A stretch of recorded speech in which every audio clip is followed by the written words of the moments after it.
तो एपिसोड की शुरुआत में हम जापान को देखते हैं, जहाँ पर एक बड़ा सा मॉन्स्टर जिसे काइजू कहा जाता है वो घुस जाता है और सब वहाँ पे बहुत ज़्यादा भगदड़ मच जाती है और पुलिस उस जगह से तब साधारण इंसानों को बाहर निकालने लगती है और पूरे शहर में तब काइजू अलर्ट लग जाता है।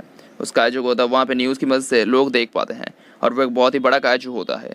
उसे देखकर तब आर्मी वाले वहाँ पर आ जाते हैं और उस पर बॉम्ब की मदद से हमला करने लगते हैं। उन्हें तब वहाँ पर लड़ते हुए सभी लोग अपने टीवी और मोबाइल्स की मदद से देख पाते हैं। उस काइजू के सामने तब काइजू हंटर टीम आती है, जो लोग तब मिलकर उस काइजू के साथ लड़ने लगते हैं। वो लोग तब उनका ध्यान भटकाने लगते हैं, पर तभी एक बहुत ही पावरफुल लेजर आके उस काइजू पर लगती है। इससे वो काइजू हंटर टीम के कैप्टन ने चलाया था। उस अटैक से तब एक ही वार में उस काइजू का शरीर फट जाता है। ऐसे तब वो पूरी जगह खून से भर जाती है और वो काइजू आखिरकार मारा जाता है। उस लड़ाई के कुछ देर बाद हम काइजू डिस्पोजल टीम को देखते हैं, जो लोग तब वहाँ के तबाही को देख रहे थे। इस तरफ काइजू हंटर के 3rd डिवीजन ने काइजू को मार दिया था और इसकी वजह से सभी लोगों के सामने उनकी इज्जत और भी ज्यादा बढ़ चुकी थी। उन लोगों को तो सभी लोग मिलकर चीयर करने लगते हैं और उनका शुक्रिया अदा भी करते हैं। काइजू हंटर टीम का काम खत्म होने के बाद काइजू डिस्पोजल टीम का काम शुरू होता है, जहाँ पर वो लोग तब उस मरे हुए काइजू के बॉडी पार्ट्स को ठिकाने लगा रहे थे। वहाँ पे तब एनिमी का मेन कैरेक्टर बताता है कि काइजू के साथ लड़ाई खत्म होने के बाद उनकी लड़ाई शुरू होती है, पर उन्हें वहाँ पर कोई भी चीयर नहीं करता और ना ही उनका शुक्रिया अदा करता है। फिर यही उनका काम है। हमें तब उसका नाम हिबिनो का आपका बताया जाता है। वो तब कि ड्रोन की मदद से एक काजू के कुछ सैंपल को रिसर्च के लिए भेज देता है, पर तभी वहाँ पे एक काजू का बॉडी पार्ट फट जाता है। इसे उसके अंदर का एसिड एक टीम मेंबर के घुटने पर लग जाता है और इससे तब उसका घुटना पूरा का पूरा छिल जाता है। हिबिनो का आपका तब वहाँ पे आके उस मेंबर को संभालता है और उसके छिले हुए जगह पर मरहम पट्टी करने लगता है। वहाँ की हालत को देखकर तब का आपका बताता है कि उन्हें उस जगह को 1 हफ्ते के अंदर साफ करना है, पर उस जगह की हालत को देखकर हमें पता चलता है कि 1 हफ्ते के अंदर उस काम को करना एक बहुत ज़्यादा मुश्किल काम है। वहाँ पे तब काफका को एक नया काम मिलता है। उसे काइजू के इंटेस्टाइन को जाकर साफ करना होगा, पर उस काम को तब वो बिल्कुल भी नहीं करना चाहता था, पर उसे ज़बरदस्ती वहाँ से ले जाया जाता है। वहाँ पे एक आदमी तब दूसरे से पूछता है कि क्या इंटेस्टाइन क्लीनिंग इतना ज़्यादा बुरा काम है। इस पर वो बताता है कि उसे पता तो है कि इंटेस्टाइन में क्या रहता है। अगर कोई एक बार इस काम को करे तो वो कुछ दिनों तक खाने को हाथ भी नहीं लगा सकता। वहाँ पे तब हम देखते हैं कि काफ का इंटेस्टाइन ड्यूटी के लिए लग जाता है, पर वो एक बहुत ही घिनौना काम होता है। इन सब काम को करने के बाद वो आखिरकार घर आ जाता है, जब वो तब बहुत ही ज़्यादा थक जाता है, पर उसके शरीर से तब इंटेस्टाइन ड्यूटी वाली वो बदबू नहीं जाती। वो तब टीवी में न्यूज़ को देखता है, जहाँ पर बताया जाता है कि आज योकोहामा में एक काजू को देखा गया था, पर डिफेंस फोर्स के 3rd डिवीजन ने उसे मार गिराया है और डिफेंस फोर्स की लीडर और कोई नहीं फेमस मीना आशिनो होती है।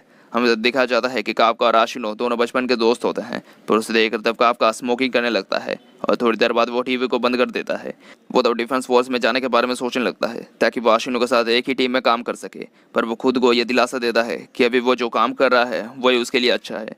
दूसरे दिन काफका अपने ऑफिस में जाता है। वो तब सभी लोगों को वहाँ पे पाता है। उसे एक आदमी उनके टीम के नए मेंबर और इस एनिमे के एक मेन कैरेक्टर रेनो इचिकावा से साथ मिलाता है और बताता है कि वो डिफेंस फोर्स में जाना चाहता है।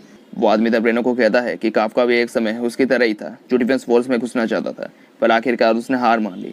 फिर रेनो तब उसे हार मानने की वजह पूछता है, जिस पर वो बताता है कि उसने जी जान लगा के मेहनत की थी, पर आखिरकार उससे भी कुछ नहीं हुआ। एक इंसान जितना भी कोशिश क्यों न कर ले, कोई ना कोई उससे अच्छा ज़रूर होता है, पर रेनो जब उसकी उम्र का होगा तब वो ये जान पाएगा। पर रेनो तब कहता है कि उसने अभी तक हार मानना नहीं सीखा और मरते दम तक वो हार नहीं मानेगा। वो तब वहाँ से अपने यूनिफॉर्म को पहन के चला जाता है। थोड़ी देर बाद उनके टीम के अलग अलग लोगों को अलग अलग काम दिया जाता है। वहाँ पे तब रेनो और काफका को इंटेस्टाइन ड्यूटी दिया जाता है, पर इससे तब काफका बिल्कुल भी खुश नहीं होता। पर रेनो को होते भी पता नहीं होता कि इंटेस्टाइन ड्यूटी आखिरकार होती क्या है। वो लोग तब उस काम को करने लगते हैं, जहाँ पर काफका तब पूरी मेहनत से उसे करने लगता है। थोड़ी देर बाद वो लोग खाना खाने लगते हैं, पर उसे खाते हुए रेनो की हालत खराब हो जाती है, क्योंकि पहली बार इंटेस्टाइन ड्यूटी के करने से उसे अब अपने खाने को देखकर भी घिन आ रही थी। काफका तब उसकी हालत समझ पाता है, क्योंकि उसके साथ भी ऐसा ही हो रहा था। वो तब उसे एक विटामिन जूस देता है और बताता है कि अगर उसे काम करना है तो उसे कुछ ना कुछ खाना तो पड़ेगा ही। थोड़ी देर बाद वो लोग वापस अपने काम में जुट जाते हैं। वहाँ पे तब उनका टीम वर्क बहुत ही ज़्यादा अच्छा होता है और ऐसा काम करते करते उन्हें शाम हो जाती है। इससे उनका उस दिन का काम खत्म होता है, पर वहाँ पे तब काफका फिर भी कुछ काम को करते रहता है और तब उसके पास रेनो आता है। रेनो तब काफका को शुक्रिया अदा करता है और बताता है कि उसकी मदद की वजह से वो उसके पहले दिन का काम को ठीक से कर पाया। वो तब बताता है कि डिफेंस फोर्स ने अपने एज लिमिट को बढ़ा दिया है, तो वो अगर चाहता है तो वो डिफेंस फोर्स में जा सकता है। उसे सुनकर तब काफका बहुत ज़्यादा खुश होता है। वो रेनो का शुक्रिया अदा करता है, पर तभी एक काइजू रेनो का पीछे से निकलता है। वो तब उसे खाने ही वाला होता है, पर तभी काफका उसे बचा लेता है।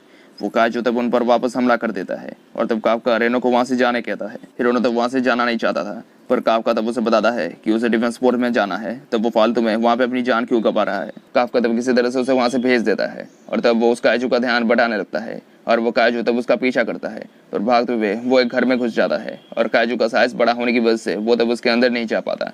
इसलिए कुछ समय के लिए काफका की जान बच जाती है। वो तब वहाँ पे खिड़की को तोड़ते हुए वहाँ से बाहर निकल जाता है, पर तब उसे आशिनो और उसके बचपन के पल याद आता है जहाँ पर उनकी आंखों के सामने काजू ने पूरे शहर को तबाह कर दिया था। वहाँ पे वो लोग तब ये वादा करते हैं कि वो लोग बड़े होकर डिफेंस फोर्स को ज्वाइन करेंगे और एक बहुत पावरफुल डिफेंस ऑफिसर बनेंगे। इन बात को सोचते हुए तब काफका थोड़ा दुखी हो जाता है। वो तब अपनी जान बचाकर वहाँ से भागने लगता है, पर वो तब बहुत ज्यादा घायल होता है। पर तभी उसके पीछे वही काजू आ जाता है। उसे देखकर तब काफका उसके साथ लड़ने के लिए बिल्कुल तैयार होता है, पर उस पर वार करने की उसकी हिम्मत नहीं होती। इससे वो काजू तब उसे मारते हुए ऊपर उड़ा देता है। वहाँ पे तब वो बहुत ज्यादा घायल हो जाता है और बचने की अपनी आखिरी उम्मीद भी खो देता है। पर वो तब मरना नहीं चाहता था, क्योंकि वो आशिनो के साथ किए गए उस वादे को पूरा करना चाहता था। वो काजू तब उसके एकदम पास आ जाता है। उसे देखकर तब काफका वहाँ से भागने की कोशिश करता है, पर घायल होने की वजह से वो तब भाग नहीं पाता। वो काजू तब उसे खाने ही वाला होता है, पर रेनो तब उस काजू को मार के उसे थोड़ा दूर करता है और काफका की जान बचा लेता है। काफका तब उससे वहाँ पे वापस आने की वजह पूछता है। इस पर रेनो तब उसे बताता है कि अगर वो आज उसे वहाँ पे मरने के लिए छोड़ देता तो वो कैसे एक डिफेंस फोर्स का ऑफिसर बन पाता। सुनकर तब काफका सोचने लगता है कि वो हर वक्त आशिनो की तरह एक पावरफुल ऑफिसर बनना चाहता था, पर जब वो डिफेंस फोर्स में नहीं घुस पाया तब उसने हार मान ली। पर वो अभी तक कमजोरी है, वो आज तक ना किसी को बचा पाया है और ना ही पाएगा। पर तब वहाँ पर एक व्हाइट टाइगर आता है जो तब उस काजू को ध्यान भटकाने लगता है और तब वहाँ पे आशिनो उसे मार देती है। इससे तब रेनो और काफका दोनों की जान बच जाती है। वहाँ पे तब पूरी डिफेंस फोर्स आ जाती है जो तब उन घायल लोगों को वहाँ पे संभाल लेती है। थोड़ी देर बाद हम देखते हैं कि वो दोनों हॉस्पिटल में एडमिट होते हैं। जब काफका तब आशिनो के बारे में सोच रहा होता है कि वो उसके उम्मीदों से भी बहुत ज़्यादा पावरफुल है, पर उसे रेनो तो बताता है कि आज काजू के साथ लड़ते हुए उसने उसे भाग जाने कहा था और अगर वो आज ऐसा नहीं करता तो उसकी जान आज चली जाती। वो तब उसका शुक्रिया अदा करता है और बताता है कि उसे एक बार तो डिफेंस फोर्स में जाने के बारे में सोचना चाहिए। वहाँ पे उसके बातों को सुनकर काफका उसे कहता है कि रेनो सच में एक बहुत ही ज़्यादा अच्छा लड़का है, वो ज़रूर डिफेंस फोर्स में जाने के बारे में सोचेगा। पर तभी काफका के पास एक छोटा सा काजू आता है। उसे देखकर तब काफका बहुत ज़्यादा घबरा जाता है और उसके बारे में रेनो को बताने ही जाता है, पर तभी वो काजू उसके मुंह के अंदर चला जाता है। काजू के उसके अंदर जाने से तब काका को कुछ होने लगता है और उसे तब बहुत ज़्यादा अजीब भी लगता है। उसे तब रेनो देखने जाता है कि वो ठीक है कि नहीं, पर तब वो देख पाता है कि काफका एक काजू बन चुका है। उसे देखकर तब वो दोनों ही वहाँ पे बहुत ज़्यादा डर जाते हैं और तब काफका को उस हालत में एक बूढ़ा आदमी देख लेता है।